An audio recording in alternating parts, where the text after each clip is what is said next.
Today, we're going to talk about what you worship.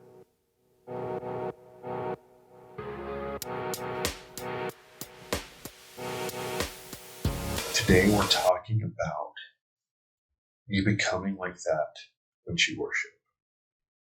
What do I mean by this? When we focus on God and we worship God, we start to see things like God does.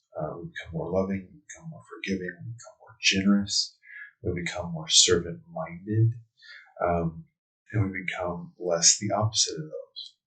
So what can happen is when we start to examine our lives, yes, that's a practice you're supposed to do, examine your lives, we can start to pay attention to where distortions take place.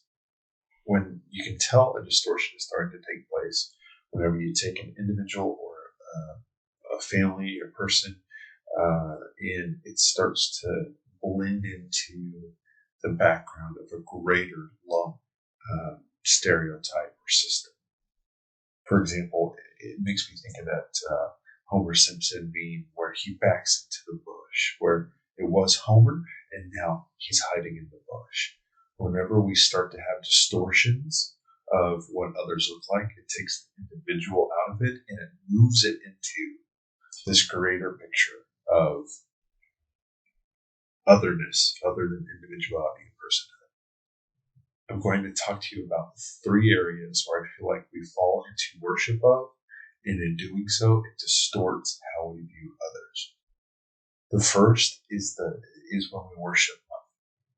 When we begin to worship money, it's a subtle shift and it's a slippery slope. So what starts to happen is as we're motivated by the pursuit of money, people no longer have personhood.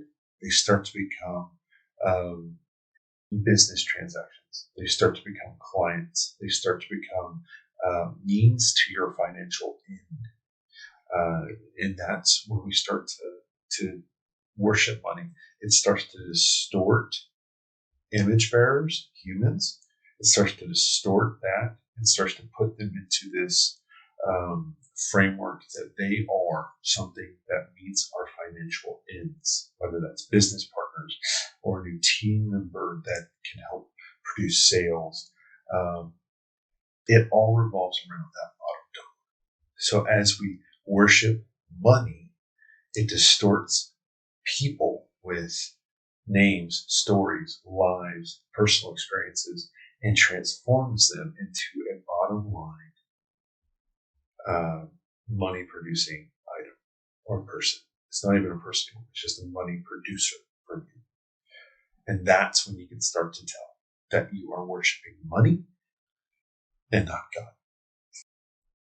The second area that I feel like is very prevalent in worship that we start to become like is whenever we worship sex.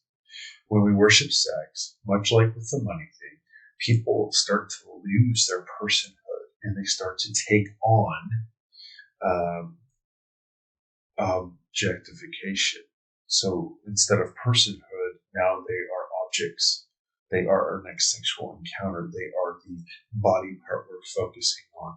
They are this lust machine that drives us to consume sexual content. So as we worship sex, again, people lose their personhood of being a holistic being that is asexual, but also they have a spirit and a mind and a heart, and they're more than just what they can do in the terms of sex. When we worship sex, people begin to be objects rather than persons. So that's a sign that you're starting to worship sex, is the fact that people lose personhood. The third area that is very common for us to fall into worship of, and therefore distorting, we become more like that, is the area of power. It's kind of the rote age-old money, sex, and power. But power, this is a very interesting one because power really drives people into groves, and it reduces a person from an individual with personhood and pushes them into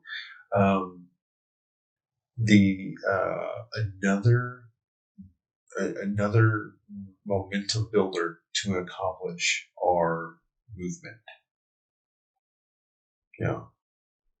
So when we worship power, people lose personhood and lose the image bearingness that they have of God, and they become this a piece of the momentum to push us towards our agenda.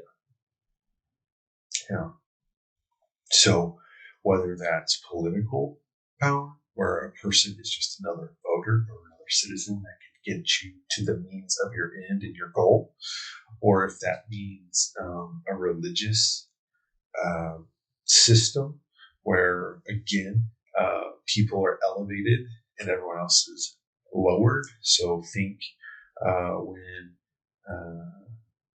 a pastor or preacher becomes a father, or like father so-and-so, it's an elevation of power and everyone else is a child. Or it's this system where there's the ins and there's the outs. There's the divide. It's the power to divide. It's like this leverage to create silos of for us and against us. And that's the sin when we start to worship power, is there starts to become ins and outs. This also takes place in the realm of nations. There's the in nation and there's the out nation. And it's feeding into the power of that nation that really establishes the inness and the power. We have the power. You don't have the power. And as we're on the other end of this, whenever we worship God, people are people. People are just people who are individuals that have stories that are the focus of God's redemption is this individual.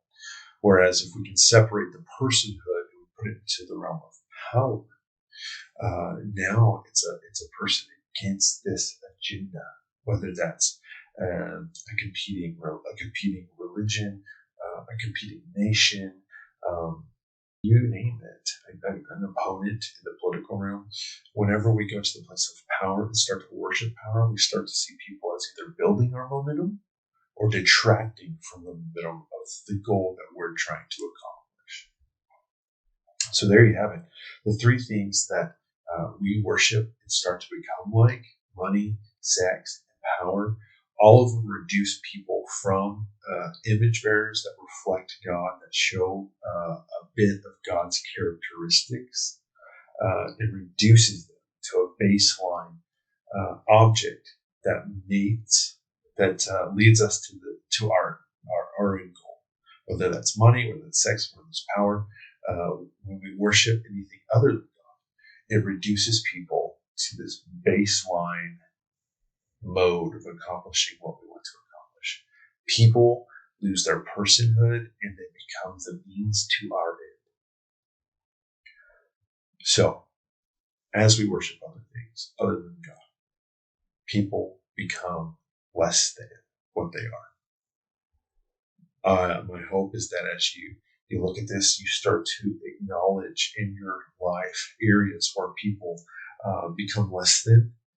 And it's my hope that you start to become aware of what filters and what things you're worshiping that detract from seeing God accurately and seeing others clearly.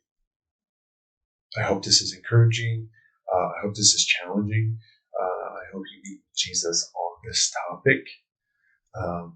And until next time, thanks for tuning in to Unbranded Christianity. Hey, I really am grateful that you jumped in and watched Unbranded Christianity today. If you wouldn't mind subscribing to help us get to our goal of 100 followers, that would be greatly appreciated. Again, thank you so much for listening.